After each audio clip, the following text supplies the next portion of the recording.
Inanna, queen of the heavens, goddess of ancient Sumeria.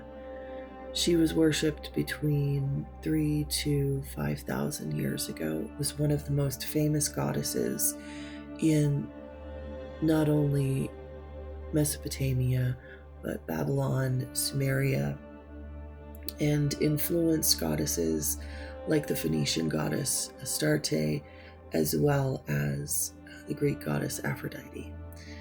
I would wager also there are elements of her story that are connected to the journey of Isis and Osiris, but I will just stick to Inanna's story now. There are two major aspects of Inanna's journey. One is the Sumerian texts and the other is the Babylonian texts. As time went on, her journey got translated a little bit different, and I think it had to do with the advent of Zoroastrian magicians and their connection to the magical journey and the initiation of magic. So the story goes, Inanna was the queen of heaven. She is the daughter of the moon, Inanna, and she comes down to earth, and her goal was to visit her sister in the underworld, Ereshkigal. And when she visited her sister, she had to face 7 gates, and at each gate she had to take off a piece of her clothing or one of her power items, her jewelry. And only when she was able to relinquish her power was she able to get through the gate. And some elemental magicians would say that this is an indication of the importance of the planetary initiations that happen through the alchemical process. So there are 7 major processes in the alchemical journey, and they're ruled by the 7 major planets. And so when all of you would get your, if you would get your star chart done, it would always be focused on the 7 major planets: Sun, the Moon, Mars, Mercury, Jupiter, Venus, and Saturn. And so it's possible that each of those 7 gates represented the 7 planetary influences that she would have had to have mastered. And by removing her power and submitting to the power of the planets, she was getting deeper into the underworld. Then when Inanna got to her sister, she eventually got through the 7th gate. Her sister betrayed her and killed her and hung her on hooks for 3 days. Now, Inanna had a fail-safe and plan if she had gotten lost, and she had petitioned her uncle Enki to help her get out, and he did. The key here is understanding, why did Ereshkigal hang her on hooks when she had already passed the 7 initiations? Why did she have to be betrayed? And I think that the descent of Inanna and her journey into the underworld is the journey of a soul as it enters this physical matrix, connecting to the ancestral DNA of whatever body you're in. So this is a journey of the body. This is a journey of the lessons of the body. And unfortunately, most of us are riddled with a lot of betrayal, not just because it existed in our family, but it actually exists within our DNA.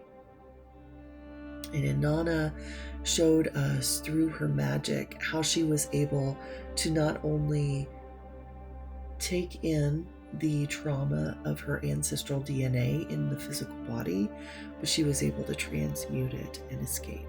And so I think here is a very big mystery for the soul and how the soul relates to the physical body.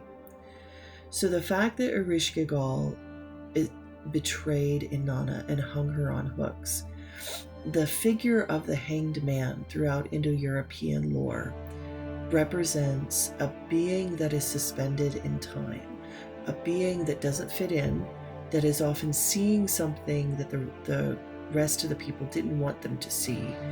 They are witnessing power that they shouldn't have, and they are punished for it in some kind of scapegoat faction.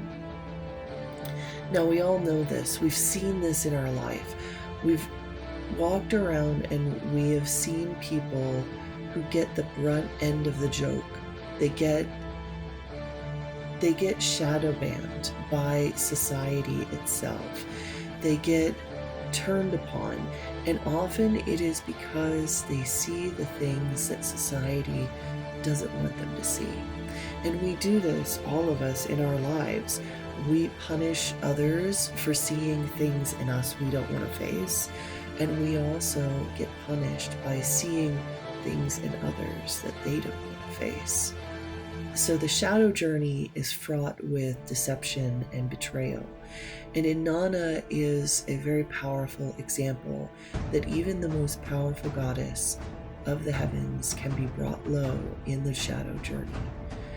In magical initiation, this is one of the most important journey of the initiate.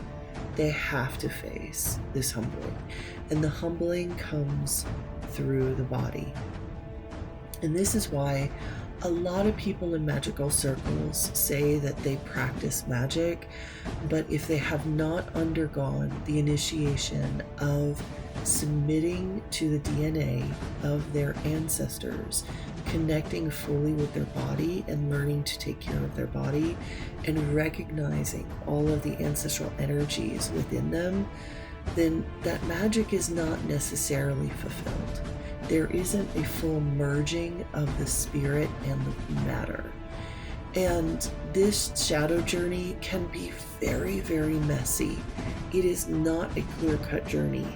It is humiliating. It is filled with so much shame and self-loathing and vulnerability. And I don't think a lot of people really understand how painful it is to go through magical initiatory shadow journeys, because what the magician must face, just like Inanna, they must be humbled by their own ancestry, taking off their power and taking off their influence step by step until they get to a place where they are absolutely betrayed by their ancestors. They are treated as if they are the lowliest worm, just a piece of meat on hooks. And they must face all of the shadows. And the reason why is that consciousness sheds light. The amount of consciousness a being has or a soul has depends on how much light it's going to shed on its ancestral matrix. So the amount of consciousness that your soul has will determine how much your ancestors are seen through you. Now, the good thing is, all you have to do is hold on. And that's what Inanna shows us. She was able to escape, and she escaped by keeping her connections with her spiritual guides, who in this journey was Enki, her uncle.